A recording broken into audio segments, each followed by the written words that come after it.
Hey guys, Helping Hands here. Going to be going over the recent patch notes for Company Heroes 3. This is the Orchid Spider update, which brought changes to the user interface, as well as adding in the observer mode. That will begin in a separate video. This video will be featuring all the multiplayer changes and the balance changes and my thoughts on those. Without further ado, let's get into it. Right, production buildings and base structures are now immune to friendly fire damage from both direct fire hits and area of effect damage. As a reminder, please use the in-game reporting system if you feel players engaging in type. Okay, great. Count as griefing. A destroyed headquarters can now be repaired in multiplayer and skirmish. When the HQ is destroyed, the faction's respective builders can be called in for the same price as their base cost. These builders can repair the HQ until it is restored to 50%. This ability has a 30-second recharge time. Armory and support centers are no longer destroyed when the HQ is destroyed. HQs only count as a functional structure when they're repaired to 50%. If all buildings are destroyed while the HQ is below 50%, after previously being destroyed, the player will still lose the match. Right, so let's just say, so I've got all my buildings in my base, yeah? Right, let's destroy my base. I need to destroy it, so kill. Now it is destroyed. There we go.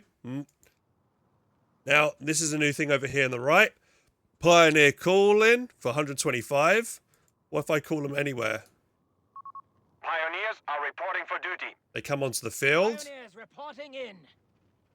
So is this just a pioneer? This is just a pioneer squad. That it's not like a call-off squad. So it's something that it's just a fresh pioneer. I can then repair the HQ. I can assist the repair with another pioneer, with my original pioneer. It does take a very long time, which it should do because it's like, you know, taking out the HQ should be a punishing thing. So now it's back up to, now it's above 50%. Right, now it's above 50%. I can now start rebuilding my pioneer and my Kettenkrad from the building. Let me just move my camera over. Yeah, so that's, now we can rebuild it. Let's then lower the health of it again. So let's say it goes down. Okay, I can still, even though it's been rebuilt up to 50% and it's gone back down, I can still rebuild it. We see that the red spanner icon has gone now. Let's say it's 0 HP. It's technically not destroyed. I've got to kill it again. Infantry will not be reinforced without your permission. And there we go. For some reason, the Pioneer forces the whole lot of stuff to jut out one bar over, which just seems stupid because it's just like, what's this space here now? I could see it. Yeah, Alpha. I had a feeling as well. It's just like, why would you do that? Why would you do that, Relic? Clearly, like, the only reason I can think of them doing this is to say, hey, look, to bring attention to the calling part, because it's then clearly separated from the rest of the battle group stuff, right? If you were going to do that, pop the Pioneer a little bit further up here instead. You see where my mouse is? Move up to here. Because if you move up to here, then you're not having a weird, you know, you're not losing all this kind of space here. It's just, yeah, I don't know. It feels like they've not thought about that properly. But yeah, anyway, I mean, that could be fixed. I mean, it just seems like it's just these little stupid, silly things that you can clearly see just don't look nice. They could have got it right the first time, but they don't do it right the first time. It's like, why not? It's not deliberate because they didn't test it. Yeah, I think that's the case, actually, Elpon. Maybe they just don't bother testing this shit. That's the whole point of all this stuff, is they don't actually test it themselves, and then they find out because due to the player base that it's broken. So, anyway, I mean, sorry I'm getting annoyed about that, but it just seems to be a running trend with Relic, where they add something new in, but they don't actually test it properly, and then, look, you have this over here, on you know, this kind of thing on over here. But anyway, but I still think, you know, it's nice that we can now rebuild the HQ. Let's get back to the point at hand, and it's an interesting mechanic that they've got, so that you have to build it up to 50%, so that you can then start building your stuff from the things. So if I was to give it back up to a little bit more health, so once it gets past the 50% threshold, you can then rebuild everything, rebuild all the stuff from it. Even if once it gets past the 50% threshold and then drops all the way back down to like hardly no HP, you can still rebuild stuff because you did rebuild it up to the 50% mark originally. It would have to be destroyed again, and then you'd be able to call squads back in. We have found that army sizes in Company Heroes 3 tend to be a little large, resulting in strategies that rely on overwhelming the foe with superior numbers rather than focusing on tactical play and superior positioning. Furthermore, standard infantry squads with low upkeep were a little too prominent, leaving little room for elite infantry. Exactly. To address this issue, we have made a game-wide change to upkeep and reinforcement costs. The values themselves do not have a major impact in the early game, but it will make it less favourable to spam certain unit types in the mid-game. The upkeep changes will also make it harder to sustain large groups of standard infantry squads while incentivizing the development of elite troops who now have a similar upkeep cost. Upkeep has been standardized to the following: team weapons and placements of certain officer units with ultra-light vehicles and grenadiers. Upkeep 1.5 to all vehicles and infantry units. Okay, so all reinforcement crews have gone up by what looks like 3 and 4 over there on anti-tank gun crews. So, yeah, so in general, it just seems everything is reinforcement cost has gone up by a significant margin. Ranger squad as well at 50. Oof. Okay, Wehrmacht, Pioneers squad. Actually, it got reduced. Wow, Pioneers, was the Pioneer the only one to get reduced? Pioneer spam back, boys. 78 Panzer Grenadiers, everything apart. I'm just trying to see if anything other than Pioneers actually got a buff.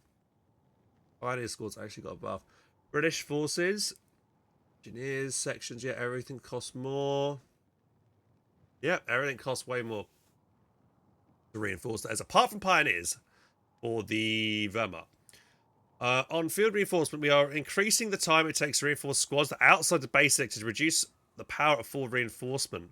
Out of combat penalty increased from 100% to 150. Okay, I mean, that's fair enough, I would say.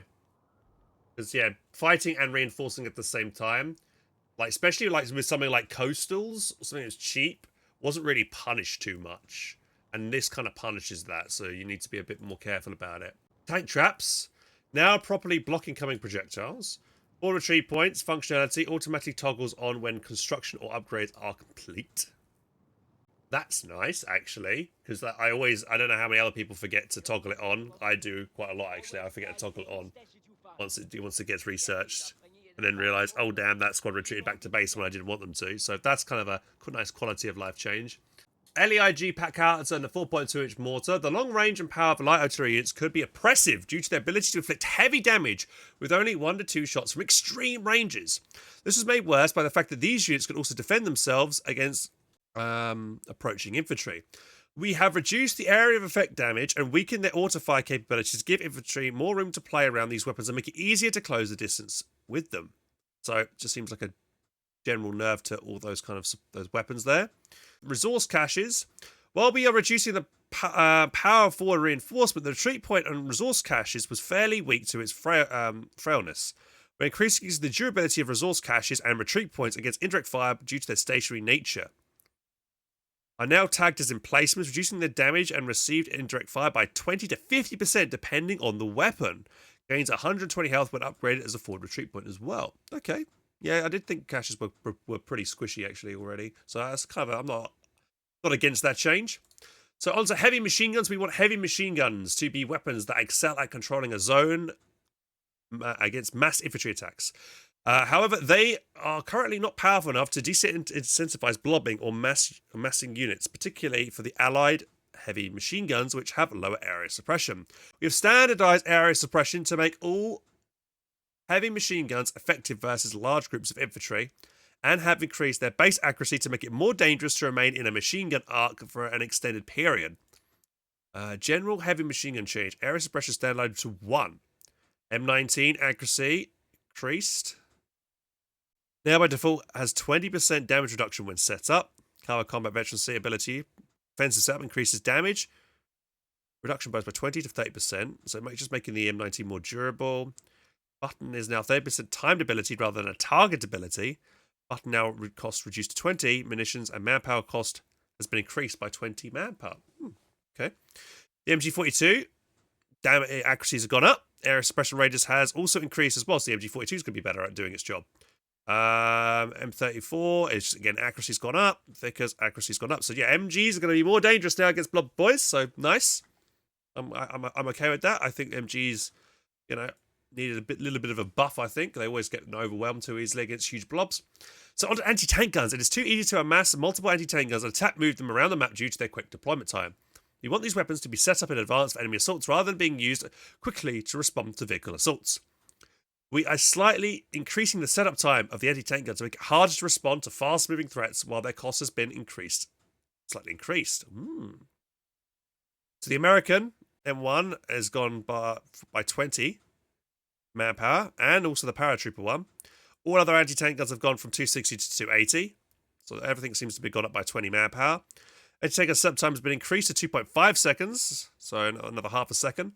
LG 4D setup time has been increased as well by half a second. 2 pounder unaffected by the following changes. That's kind of nice. Kind of makes you want to make the 2 pounder a bit more then, because it's still, you know, sets up fairly quickly. It's a lighter gun, so it should be, you should be able to set it up quicker. So that makes kind of sense. Okay, I kind of like that because yeah, it did seem a bit silly that anti-tank. Yeah, I'm okay with that because players should be rewarded for diving and getting good flanks off on anti-tank guns. So I'm okay with that. Guess we'll have to see it in practice though. Right, territory points.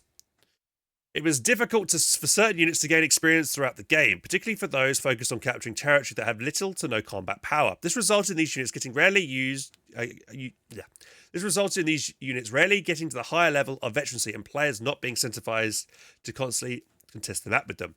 We've made a system change that allows certain units to gain veterancy when they capture territory. This should encourage players to capture territory with specific units and allow non-combat units to eventually hit higher levels of veterancy even if they do not participate in combat. That's cool, and that's a brand new thing that I've never seen before. Nothing in company, no game has done this before where units can gain veterancy from capping, so this is interesting. I wonder what units have that. In the future, we may open this mechanic to other units of the game. So which units, have that? Now provide 100% experience on capture and decapture to specific units. This applies to all units in the capture. Okay, here we go. So scouts, pathfinders, artillery observers, Kettenkrad, the motorcycle team, the Jeep, and the Weasel. Interesting. Capture time increased from 20 to 25 seconds. Revert time reduced from 15 to 10. Also provides 100% experience and 50% experience on decaptured like territory points. Is that only applying to these specific units, or is this applying to all infantry units? I mean, I guess we could, let's say we have a victory point right now in the game. Let's send a Pioneer squad and cap this VP here. So VPs in general are taking longer to cap. So how long does that take now? Extra 5 seconds to cap. They've not said that they're changing how long the tick rate on victory points either. So this is going to make holding victory points even more important. So these pioneers didn't gain any veterancy. Let's cap this point with American scouts. Now these should get a benefit. Yeah, they got better capture. These guys can cap points fast in general because they're scouts, because that's just their general trait. But let's see how much they'll gain. So it said it was 100 experience points when these guys cap. Yeah, see down there? They gained 100 experience points from capping that point. But still, I mean, that's kind of cool though. I still like that kind of concept. Yeah, I think it just adds some more depth to the game, which is quite nice actually. But yeah, let's go on to the next thing. So attack loiters. We are reducing the health of offensive-based loiters. This will make it easier for anti-infantry to deny these abilities. Anti-air, to deny these abilities and prevent them from getting additional passes after the first strike. Health reduced from 1800 to 1350 for the P47 Stuka anti-tank loiter. Okay, so just a general big nerf to all loiters like that, which is really nice. Loiters are always, I always find loiters as just like a no-skill ability. You just click it, you drop it on, and it just does the job for you without you doing any micro. So I kind of feel like them being nerfed is a good idea, because players kind of rely too heavily on this to give them free wins or free pushes on the battlefield and stuff. Vehicle pathing. Vehicles navigating around obstacles will have a stronger preference for paths that match their current heading. Okay, good. Pathing sounds like pathing's been improved a bit. US forces. Right, here we go. This is the big one, because remember, a lot of people were complaining about rifleman spam.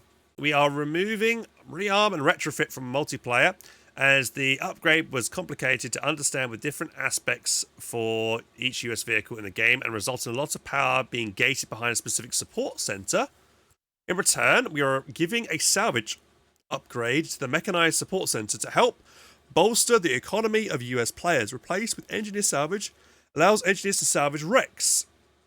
Salvage crews, and it enables engineers to salvage vehicle wrecks for resources, grants 30% manpower and 25% fuel the wreckage to the of the original cost upon completion of the destroyed wreck. Ooh. Canister round on the Greyhound and the Sherman has gone.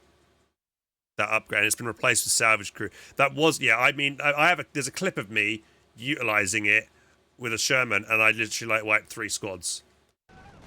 Give him a taste of his own medicine. Oh my god, that was such a dirty shot, canister shot.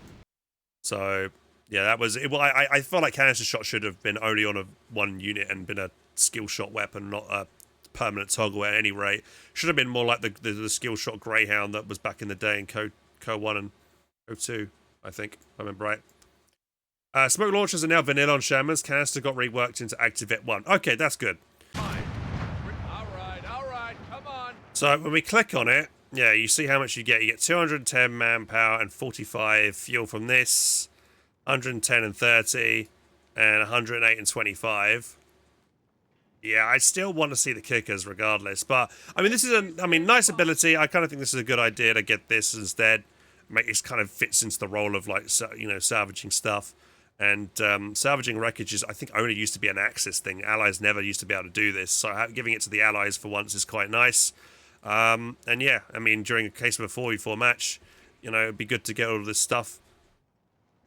You know, Tigers, you know, if you manage to salvage a wreckage of a Tiger, that's really significant. You know, especially if you kill some enemy stuff. 210 manpower and 45 view is very significant.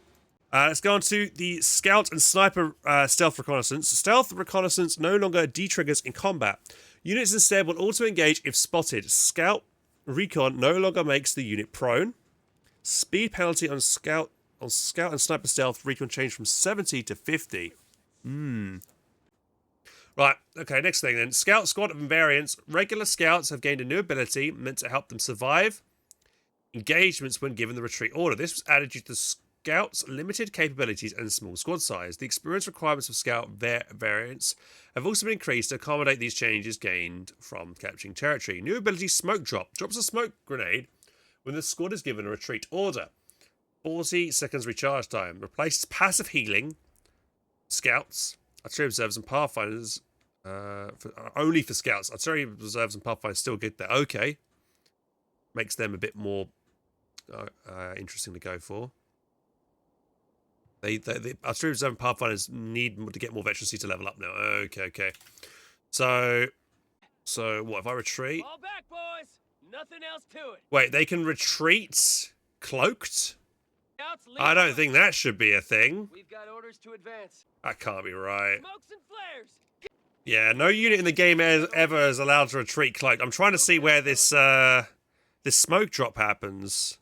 I got the rifle grenade, yes. Oh, smoke drop, there we go. Right, so it's the other one, right? Okay. So, bang. Okay, that's it. So it's kind of similar to, was it, Commandos? They kind of did something like that, right? There we go. It's the other option. But yo, this needs fixing. These shouldn't be, look, you shouldn't be able to cloak retreated. If they get revealed as they retreat past these Grens, do they get their full speed back, or what? Yeah, they do. Okay. But will they then recloak out of combat on retreat as well? Or will they now run all the way back? No, they cloak. They cloak again on retreat. Okay. I don't know, man. I don't think units should be able to cloak on retreat. Like, that's, I mean, that kind of defeats the purpose of retreating as well. Like, you want to run as fast back as you can. What do you guys think? I think this is a bug. Being able to cloak retreating. Look how slow it's taking them to run back. Okay, well, let's go back to the next thing then. But that's interesting to check. I mean, yeah. So like, the new smoke drop, I kind of like that. Yeah, because Pathfinders generally, or just Scouts in general, they're always were very squishy. Only standard Scouts that get that.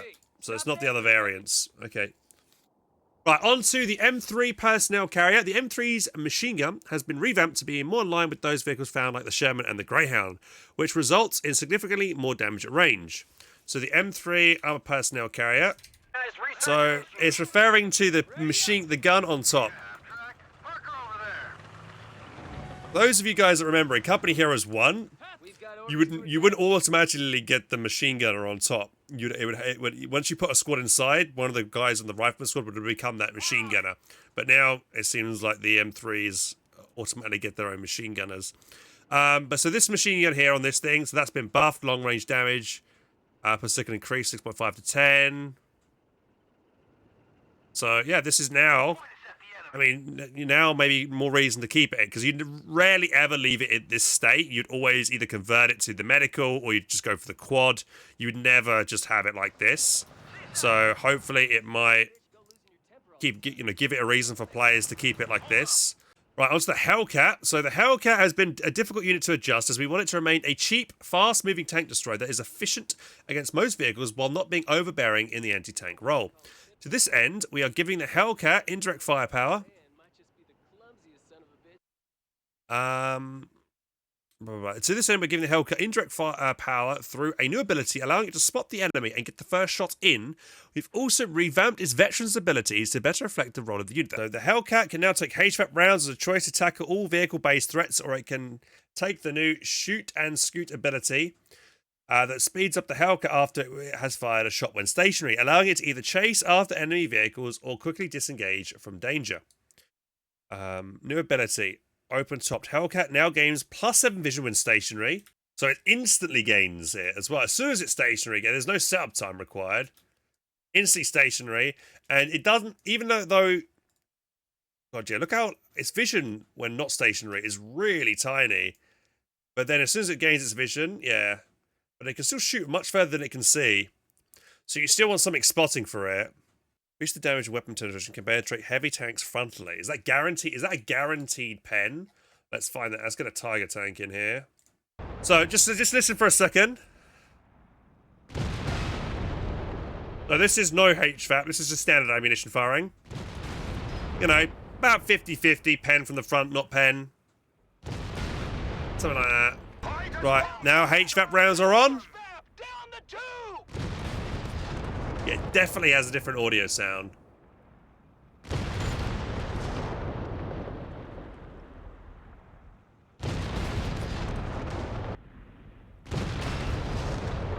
That bounced then with HVAP on. So it's not 100% because it doesn't say guarantee pen. So if you look over here, it does say 25%, so you get 25% more damage. So you generally always want to be popping this whenever you have a chance anyway. And you do get 50% more penetration, so you'll be more likely to pen, obviously, than bounce. But it isn't a guaranteed pen. Pretty much nearly all the shots, pretty much 90% of the shots with HVAP on penned, I think I only saw one HVAP shot bounce. And it is a Veterancy 3 Hellcat as well. With Veterancy 3, it does get 30% extra weapon penetration as well. So I imagine a Vet 1 Hellcat will not be penning as much with HVAP. But still, a Vet 3 Hellcat, you don't want to mess around with a Vet 3 Hellcat, because that will mess up a Tiger. If the Tiger was able to shoot back, Tiger would still win, because the Hellcat's quite squishy. But, like, yeah, Hellcat's much cheaper than Tiger, and we'll be able to, you know, if it gets it on the flank and stuff, you'll be laughing there. But that's a nice little test, though. The other ability, let's have a look. Let's make the other variant of the Hellcats. Every time the Hellcat fires when stationary, it gains a temporary speed boost. So shoot. Enemy tanks nearby. Get us back up, back up, back up. Look at that little speed boost. Get it done. Ooh. Get us in there. Ooh, I mean, this is a passive, so. Hold in here. Why is it not taking effect now? Oh, it needs to be stationary. So I have to like, yeah, literally do it to hold. Then shoot. Then now I can scoot. Will it reset? Yeah. So if I time my stop and move. Yeah. So that's what you want to do. You want, yeah, so it's more micromanaging, which I like. It's more, you know, it kind of rewards people who time their their vehicle movement better. So like if you make sure to drive up and you time the reload to coincide when you stop the vehicle, you'll constantly keep that 6 second speed boot bonus. Because it takes about that long for the tank to reload to shoot anyway. So yeah, I like it. Oh, that's a nice little change to Hellcat. I think that's quite good. Do we like that, guys? I think I like that. On to the M4 Sherman tanks. We find the performance of the basic Sherman to be underwhelming, lacking the notable strengths with mediocre anti-infantry performance, despite arriving at the end of the tech tree. To remedy this, we're giving a major boost to the Sherman's machine guns, giving the unit considerable DPS against all ranges against infantry. Smoke launchers are now a stock ability to standard Sherman, giving it more utility by allowing it to block off vision for itself and other units. So let's grab a Sherman. Smoke launchers are now stock bit on the standard Sherman. That does not apply to the bulldozer.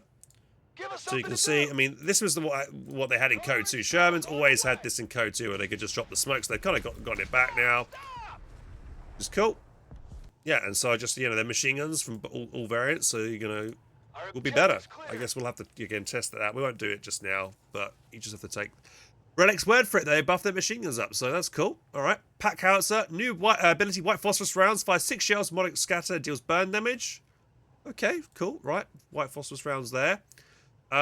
Greyhound, yep, revamp the Greyhound's veterancy abilities, allowing the unit to further specialise in the anti-infantry role or act as a potential raiding unit. New ability, Raider, allows the Greyhound to decapture territory with speed of 2, replaces vehicle spotter.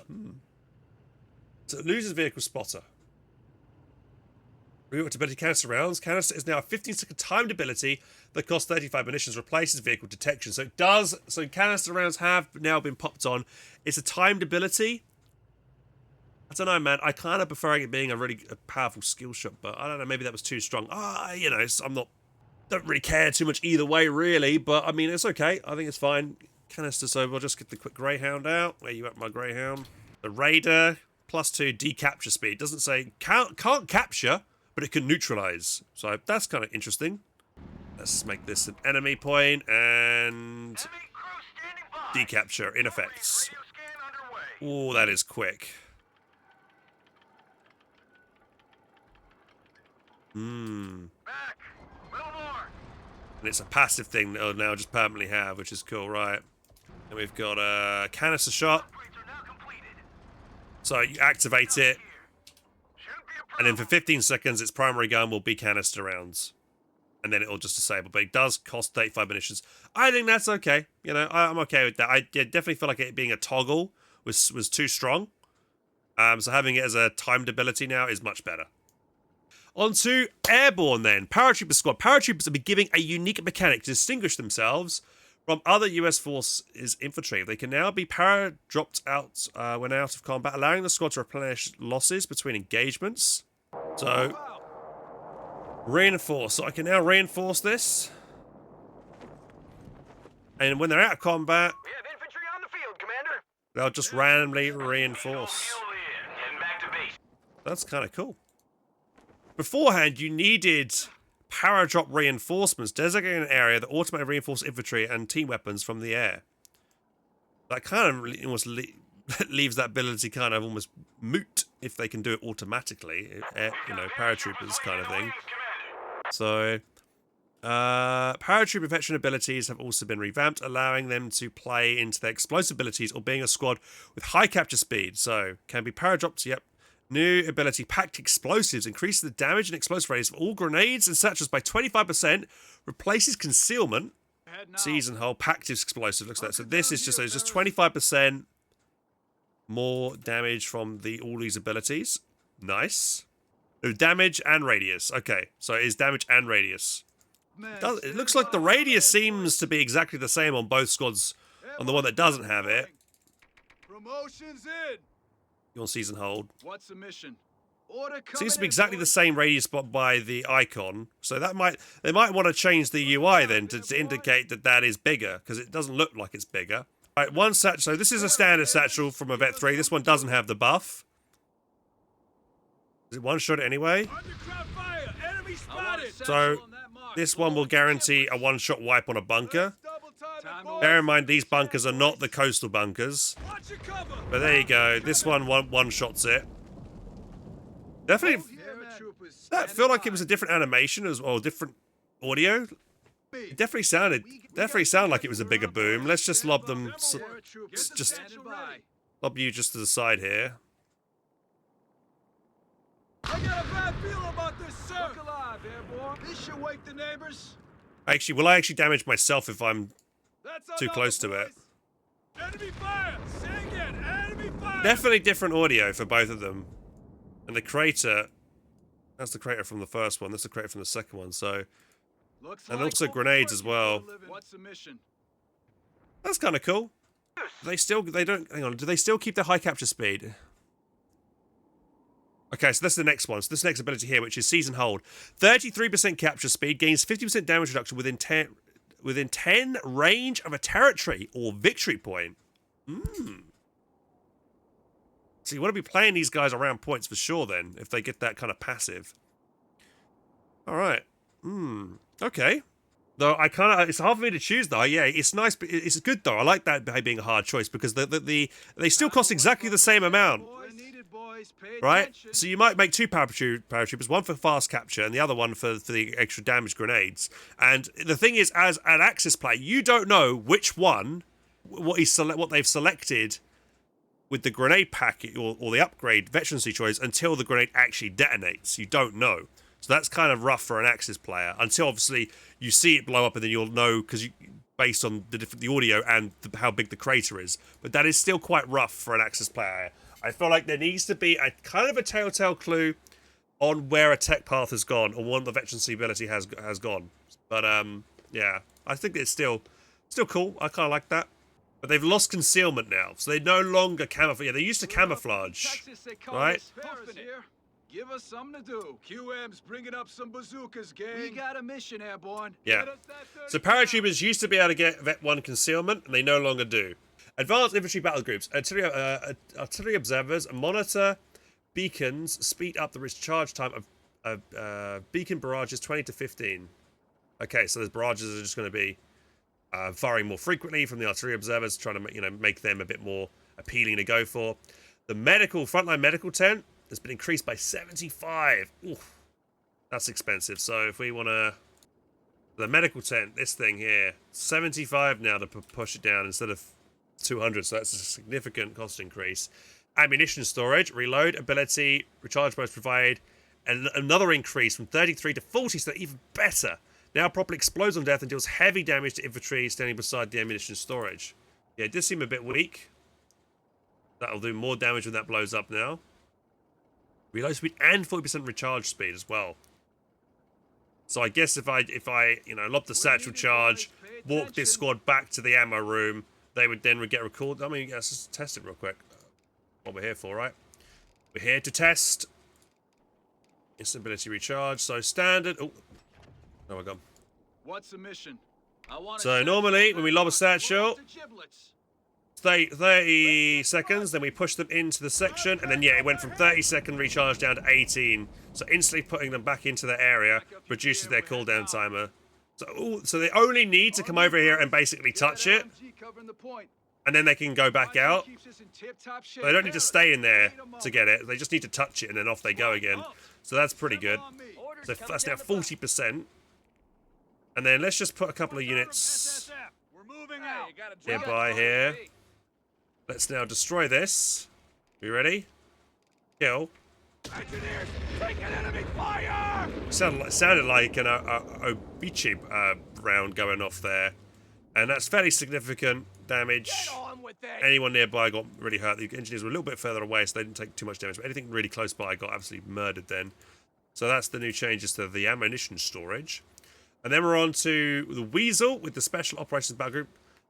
So that's just takes longer to vet up. Fair enough. Commandos, they now get the camouflage while in cover. Gains ambush bonuses while attacking from camouflage.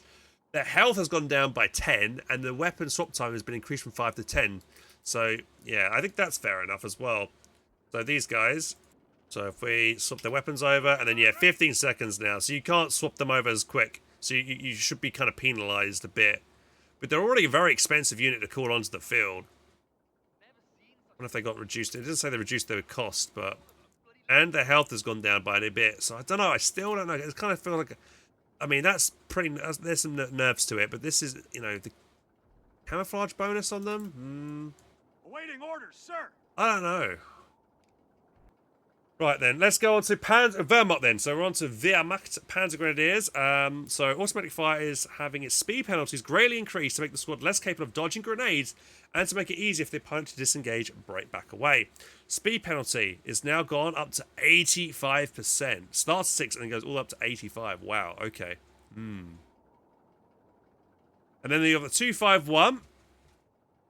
The machine gun has been revamped to be more in line with the MG, the Panzer IV, which results in significantly more damage. So, like the M3, this thing over here, the Wehrmacht 251. This, so the opposite, you know, the opposite side. These machine guns will do more damage. Enemy infantry have opened fire. Even sounds like the machine gun from the Panzer IV now. That is pretty significant. Yeah, definitely noticeably different. That's actually pretty damn good.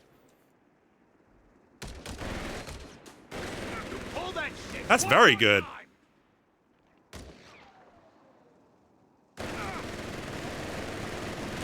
Achtung! Incoming orders. Still troop transport. We are being promoted. Enemy infantry! Forward on!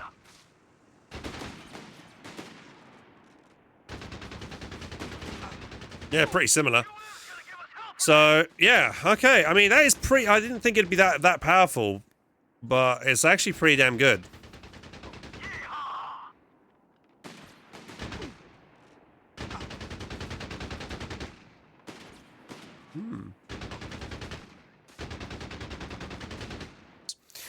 Right, the 221. We are increasing the damage of the scout car to make this unit dangerous to early game infantry that are unsupported. Signal detection has also been buffed. Oh, nice. Accuracy increased, so it's gone up, and signal detection ratio has gone up massively from 90 to 125. Blip duration matches the 251 reconnaissance tractor at 4.6 seconds. Oh, cool. So, nice. The 221 actually being a bit more dangerous. Probably will be much better for it chasing squads down and retreat. Its accuracy seems to be staying the exact same at, was that close? Yeah, close range. Medium range has got a buff, and long range has got a buff. So the close range is still basically the same, but yeah. So better at kiting. Kind of. It was a small buff. The Marder sight main gun toggle off recharge time adjusted from 7 to 5 seconds. So that is. Engines running. So toggle main gun instead of 7 seconds, it's 5. It will be done as ordered. So it gets 10 weapon range, 3% rate of fire, cannot remove. Bolsheviks have been underperforming. Yes, they have, due to a low output damage in comparison to their survivability. To address this issue, we're increasing the damage it does at short range and long range and reducing their population cost while retaining the glass cannon nature of the unit.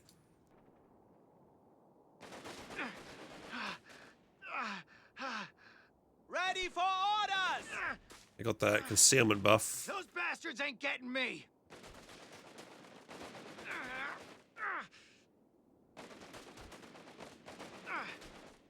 Hmm. 50% harder to hit, 50% weapon accuracy, 20% rate of fire.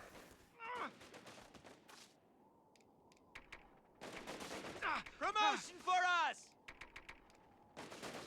Vet 3, let's see how they form a Vet 3 against a vanilla rifleman squad. These fuckers keep coming.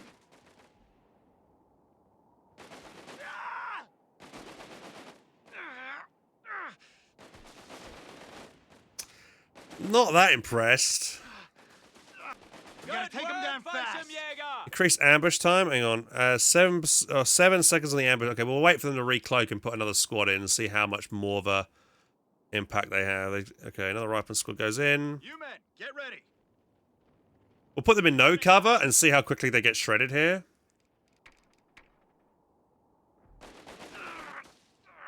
That's pretty good catching him out of cover. Keep it together. That's pretty significant there, actually. They basically almost killed the entire squad within the amount of time it took for the ambush bonus to fall off. So that's pretty decent. Pretty decent. Okay. I mean, they definitely needed a buff, and I'm glad they have gotten a buff, but would I make those over Panzer Grenadiers? I mean, they do have the Panzerfaust, which is nice. They do have 135 health per model, so they're pretty durable as well. I don't know, maybe. They're pretty alright. You know, okay. I guess I'll try them some more in an actual game later on when I play more. But I think, yeah, okay. Alright, not too bad. How long is it going to take? Yeah, it might take a while to get Vet3 as well. Right, so let's go on to the LG40. HE round penetration set to 30 at all ranges. Okay. The Wesp now fires 3 shells at the target and keeps attacking it, so it keeps tracking it so long as it retains vision. So once it gets Vet 1, it then gets the ability to fire 3 shells at a specific unit. As its standard range is up to here. If I press V to get to its tracking ability, it seems to be exactly the same. Let's see if we build ourselves a bishop. Right, I can now track it. Confirming orders. And we'll tell you to move there. Wait, why are you moving? Jawohl, we're waiting. Well, that's pretty accurate. Move over here now. What if I'm moving with it? Wow, that's very accurate. Halt, everything. 100 per second cooldown on it. It's fairly slow. We'll move it from here. So the tracking range of this has to, like, it should have been able to shoot from here. So the tracking range seems to be a smaller range than it actually is indicating here. But we'll just move you here, here, here, here, and here. Select enemy. Then We're eager to get moving. start shooting it. Commandant. Well, maybe not. Here we go.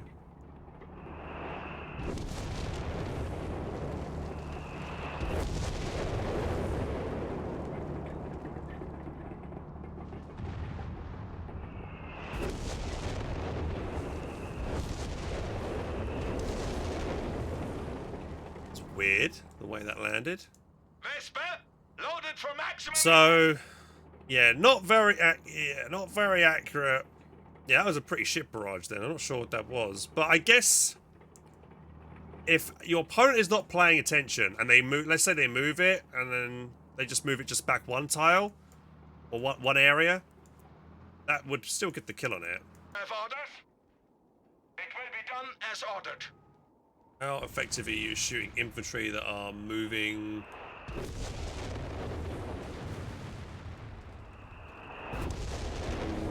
Not very. Commandant, we're ready. Yeah, way too long to land. Yeah, it's pretty bad, the tracking. Stopping. Yeah, it's not great. Vesper, the... Right, Italian Coastal Battle Group. To incentivize designate defensive line and call the reserves ability, we are reducing the command point cost of these abilities, allowing quick access to the left-hand tree of Coastal. Ooh. Command point cost reduced from 2 to 1. Wait, didn't they make all these from 1 to 2 recently? Are they reverting their changes now? Because that used to be battle groups. Reset. Coastal. Bang. That isn't coastal. So, command bunker cost from 2 to 1. One reserves 2 to 1. This one, 100% munitions. It's actually infantry 30% harder to hit and granted 1 reinforcement every 10 seconds. I never used that. Artillery officer, Overwatch initial delay reduced from 4 to 2. So they've buffed the Overwatch delay again. With the recent nerfs to artillery officer requiring the unit to get sight of the target area now being interrupted by suppression, we're partially reversing the initial delay on the artillery Overwatch. Oh wow, so the artillery officer got buffed back again. So it's they're kind of reverting a lot of the changes they made to nerf the commander when it first came out. So it's actually not too bad now. Okay, that's good. I like that. I mean, it's one of my favorite commanders to pick, so I'm glad it got buffed. But okay, we'll see. Yeah, because the Overwatch initial delay meant that it was so easy for units just to get out of the zone even support weapons like machine guns were able to unpack and move before taking hardly any damage to it. So this should help the artillery officer be a bit more, a bit stronger. Right, so on to the bishops. So the British. Bishop self-propelled artillery, direct fire, recharge speed reduced from 30 to 5 due to the bishop's low health and push toward push towards unit uniqueness through veterancy. We are reducing the recharge time of the bishop's direct fire ability to encourage more risky plays with this unit. Let's get moving! Yeah, we're on it! Going to have a brewer. Bishop receiving fire here! PG needs orders! Ross has orders! Bastards! Bishop in contact! Yeah, I'm a brooder! Shots! I can see it being useful. It's very squishy. 2 shots to kill it from like a Stug or a Panzer IV or anything like that. But if you can get it in, take the shot and then back away and rotate in, 25 munitions. I mean, it does do a big, decent shot to it, you know, things. So I did spend a lot of munitions. But if I can wipe something, it's worth it. You know, if I'm like chasing a squadron retreat, maybe. Stuart is cheaper by 20. Crusader was a little too effective against medium tanks, even from the front due to its high rate of fire, resulting in little need for the upgun variant to combat most armored vehicles. We've decreased the penetration of the Crusader 2. They relies on the units getting flanking shots. Right, the 2-pounder penetration has been pretty reduced. Upgun movement accuracy has also been increased, so it encourages you to upgun it. I think that's fair because yeah, the standard 2-pounder Crusader was too good, I think. So yeah, you might want to leave one as a 2-pounder for the infantry and then upgrade the other ones to fight tanks. Right, so the Aussie battle group, the CMP minimum and maximum rewards before the modifiers increase from 50 to 100 to 65 to 110, so it makes it more worthwhile to go for the supply run. Aussie light section, their accuracy has gone up. So while Australian light infantry have higher output damage over other infantry squads, it was not high enough to offset their high cost population and lack of anti-tank snares. This change further strengthens the unit's primary role as an anti-infantry unit. Nice. So yeah, pretty good. So normally when I would go for Aussies, I would get a couple of them and then mix in a couple of boys AT sections with them. But now they're even better at doing their anti-infantry role, which is very good. So that's nice. I like the Aussie. So Hope got buffed. 17-pounder anti-tank emplacement. Manpower cost has been, that's pretty big reduction there from 380 to 320, 60 manpower cheaper. Hold the line's gone up from 15 seconds as well. Creeping barrage has also gone down by 20 munitions. So nice buff to that battle group. Air and sea, we have made several changes to this battle group to make it less potent in the game by delaying more of its units, more of its abilities, increasing the viability of its early game by allowing quicker access to both the pack howitzer and the commando support section. So the Stens have gone up. The commando section have just given the high cost and dedicated short range assault rifle, we're increasing the damage per second of the commando unit. Good. Yeah, they did feel a little bit. They didn't feel as good as Code 2 commandos. So yeah, I think that's definitely warranted buffing them up. Commando support section, previously called the Commando LMG section. Despite the unit's high damage output, we find this unit does not generally synergize well with other commando units, resulting in players rarely deploying both commando variants. We have reworked the abilities of this unit to provide additional utility in the form of power-dropped reinforcements to all commando units, and allows the unit to call in airstrikes to punish groups of mass infantry or push team weapons. Commando LMG section renamed to Commando Support section. And it's now 0 CP. The standard one is 6 men. This one's 4. They still get their Vickers K. They have a little demolition charge symbol on them, so you know that they do that. And then what do they get here? Mobile beacon. Infantry on the field, Commander. Allows nearby commando units to power drop reinforce when out of combat. The commando support section is also unaffected. It's also affected by this ability, so they both can get benefit from the reinforcement. And Veterancy 2 increases their reinforcement range. Nice. They then have passive healing. Both commando variants do.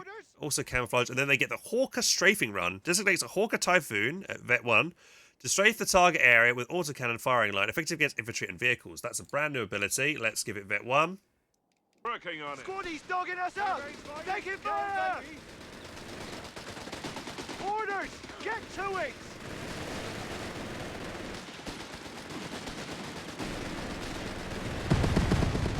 Well, that sounded different. And it pins them for a long amount of time. They're still pinned. They're still pinned.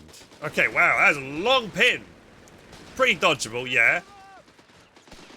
Pretty dodgeable and easy to call. But that is a long pin. Didn't do too much damage, but I mean, it's only 50 munitions. It's not that much, but it's, you know, it could be a good way to stop an enemy pushing on you. You could use it defensively potentially or whatever. How effective is that run on? Let's throw some light vehicles onto it as well. Would it take out a half track, a Stummel, maybe a 221, and then we'll throw in something a bit more meatier like an 8 rad. Whistlehead got orders! Ready devils on our asses, lads! Move! Ooh, okay. Listen! Not bad. Orders incoming! But apparently you can only make one in the main version of the game. Right, pack howitzer, 5 Swiss rounds. So the anti-tank loiter, that's gone up by 1 CP. The symmetry bombing run has gone up by 2. Salt flare has gone up by 1. So yeah, it's like all the other off maps this commander has all gone up by a lot more. Command point. The field infirmary must now purchase for retreat point. Also increases health by 120. Okay, so you've got to buy it. That's fair enough. Right, armor. Munition cost increased from 30 to 40 to light vehicle withdraw and refit. That's just the only change to the British armor. Then Indian artillery. The Gurkhas. What are the Gurkhas then? The Gurkhas of AO Gorkhali now gives the following 50% speed, debuff nearby enemy infantry, accuracy by 40%. Yo, actually, that is a huge thing. Wow. You consider the bonuses for the AO Gorkhali that focuses the ability on granting a speed boost to the Gurkha squad while causing a significant debuff to nearby infantry.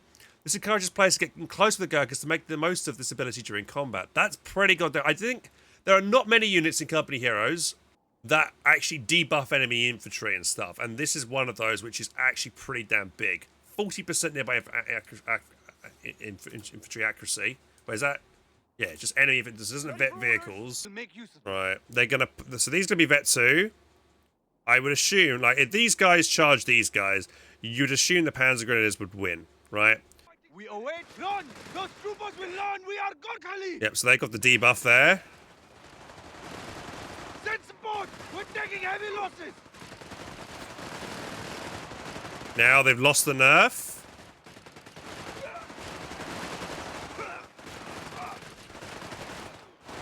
We must keep fighting! It's not bad. Enemy They won. Yeah, that 10-second nerf to their enemy accuracy gives them a big lead in the initial fight, and then from that point on, against a single squad, they've got the numbers against the, you know, so they'll end up winning. You know, that's obviously without any abilities being used, so that's pretty damn good. So yeah, Gurkhas, and then they cost, what, 35 manpower to reinforce. They are 360. Panzer Grenadier is a similar price. Interesting. Okay. Yeah, I think it's pretty good. I might try and use Indian artillery more. So I I mean, I wouldn't make more than maybe 1 or 2 Gurkhas, but I think that's pretty nice. It doesn't say what it was beforehand, but I think it did something similar. But I think they've just made it. Just increase the percent values now, right? All right, now onto the DAC then, shall we? Right, so fire support elements upgrades. The Africa Corps rarely has a reason to take the mechanized company after upgrading light support company. This also includes upgrading the light company after. So yeah, now unlock each other when purchased then. So create further build diversity. Upgrading either structure will unlock the upgrade for both buildings. So that's pretty sweet. So, oh wow, the LEIG has gone from 725 to 325. Oh, I think is that, yeah, the power of the cooling now. Yeah, okay, so they made it cost more now, the cooling of the LEIG. I was worried about that. But, I mean, yeah, it was always weird that the LEIG was cheaper with the cooling than it was building it. Right then, so let's go, it's our tier 1, and then tier 2. Right, so if I upgrade fire support elements, it'll also unlock this. So if I go upgrade this, fire support elements, that now has upgraded this, and now we have access to the Stugdi and the recovery vehicle from the other tech, which I kind of like. Because, yeah, you never normally would go for the other stuff, so... Yeah, you know, now can get the Stug D. But either way, it's still nice that you can grab one of these techs and it will lock the other, so it just makes it, I guess, a bit cheaper overall for DAC.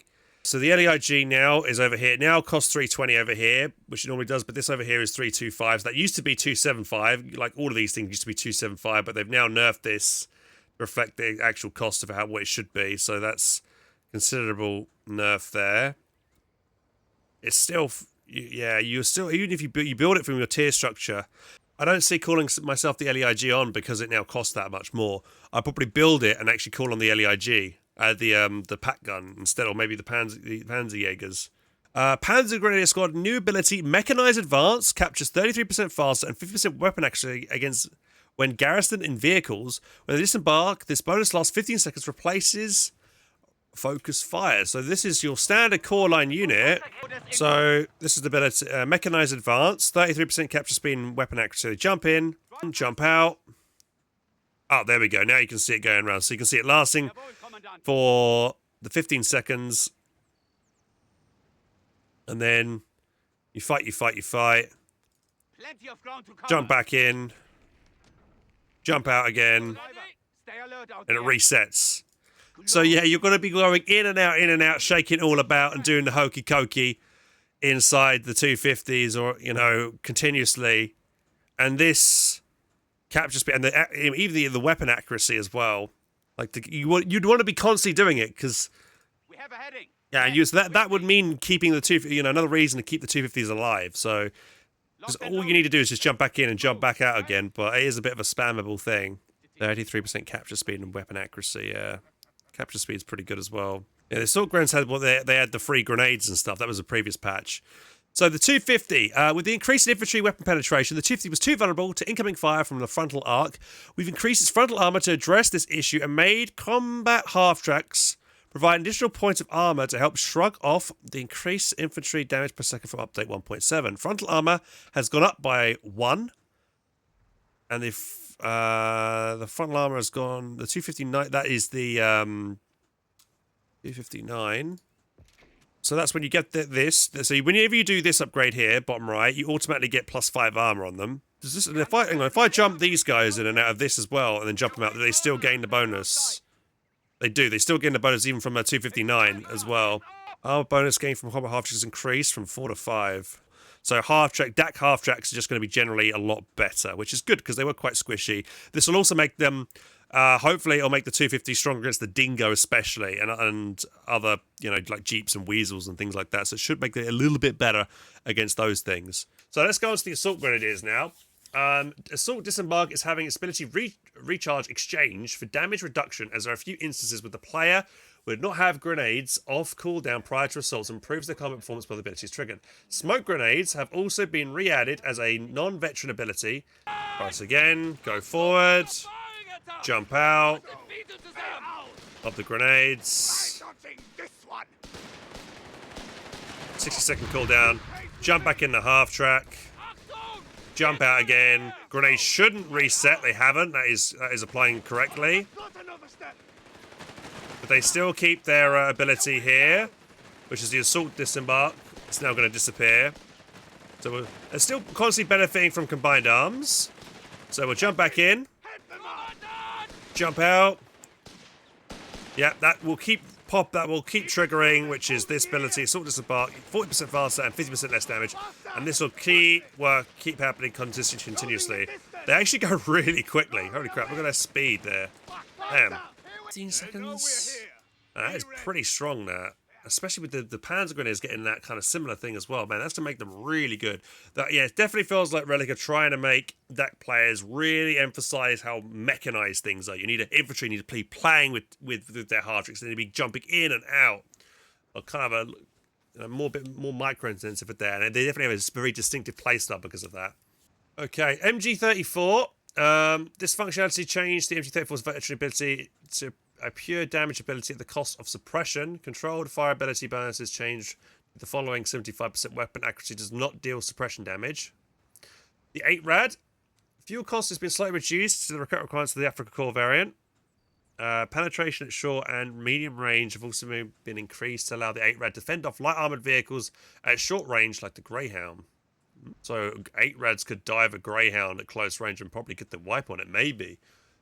Interesting. Maybe that's a strategy there. Especially with the anti-tank guns now taking longer to turn, I can see multiple 8 Rads being the meta now potentially. Marder 3. New ability, travel speed. Increases speed by 30% when out of combat, replaces fast reposition. Yeah, fast reposition was shit. It was the ability where you'd pop it, and then it would go really quickly, and then it would be slowed for a period of time, so no one would ever use it. Now they just get a 30% speed, so that's pretty nice. Is that a passive? It sounds like ability, so let's just... Passive 30% speed out of combat for the Marder. That's pretty damn good, allowing them to move around.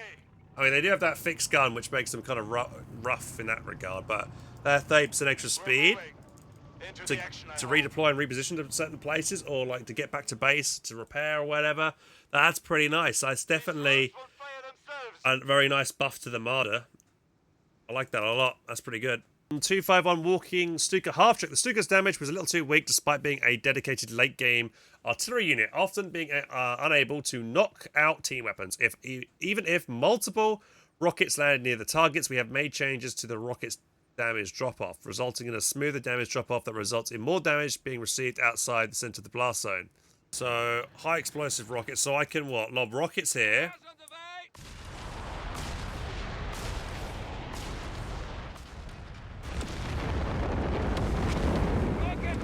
And do a creeping barrage straight away afterwards. So I get basically 2 barrages, though this one costs 50 munitions. That's definitely very powerful. So the Stuka is going to be a nightmare. Right, so the Italian infantry, the L640s, what's being done with them? We are slightly pushing back the L640's costs and timing to give players more time to prepare. We've also changed how spotting scopes work, allowing the non-flamer variants to be better at scouting duties. So it costs 5 more extra fuel, the flame costs 10 more munitions, flamethrower, also the research time is 10 extra seconds. Spotting scopes is now a mutually exclusive upgrade with both the flamethrower, but now provides 10 plus vision to the L640 without needing to remain stationary. Right. Transfer depots. Transfer depots command point has been reduced by 1. Conversion amount base is increased by 60% for both costs and the manpower gained. Ooh, hang on. Converts 80 munitions to 160 manpower. Does this map have any high munitions points? Plus 10s. Converts 80 missions to 240 manpower. Okay, so you'd always want to be doing it on a higher point because you only get 160 manpower. This is 240 manpower. 40 to 160. 40 to 240. So you'd want to build this, and what about them plus 16? Unfortunately, this map hasn't got plus 16 on it for munitions, but that's still pretty insane.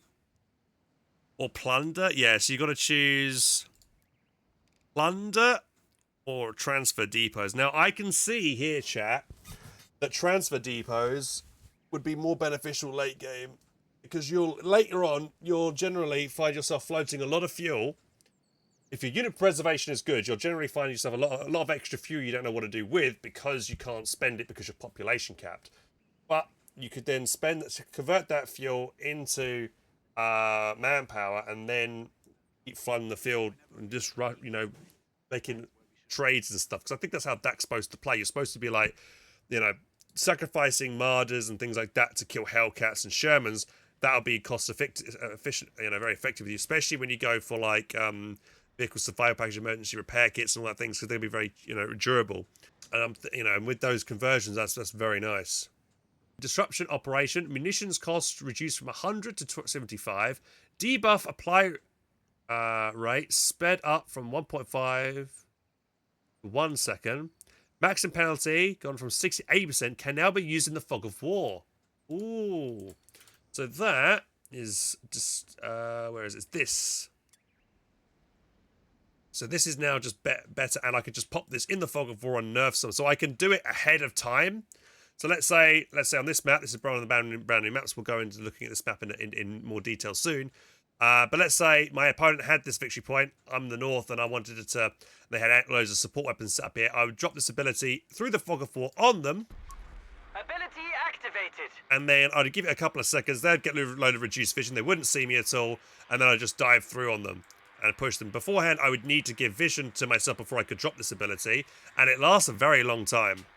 And then Firestorm. We've adjusted Firestorm to now cover a wider area, further increasing its area denial capabilities. Shell count gone from 7 to 11.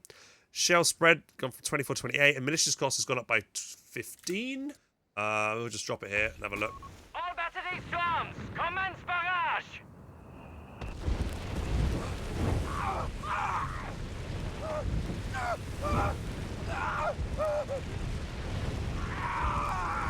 Pretty decent spread. Wow, it's going way more than I thought it would. Supposed to be just here and it's landed some shells completely elsewhere. Yeah, I aimed it here and a shell landed completely in a different location. Right? I'm pretty sure I landed here, so it seems to be really wide. That is such a huge area.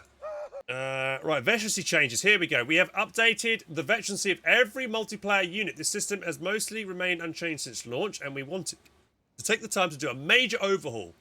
Our goals with these changes is to better communicate unit veterancy bonuses, help make units more distinct from one another, and to increase the overall power of high veterancy units. This means keeping units alive is more critical as is taking out other veterancy enemies. These new veterancy bonuses will also help showcase the role and advantages of each specific unit. Righty-ho then. So, rifle veterancy. They need to show the before and after here. Because I don't remember off the top of my head what things were.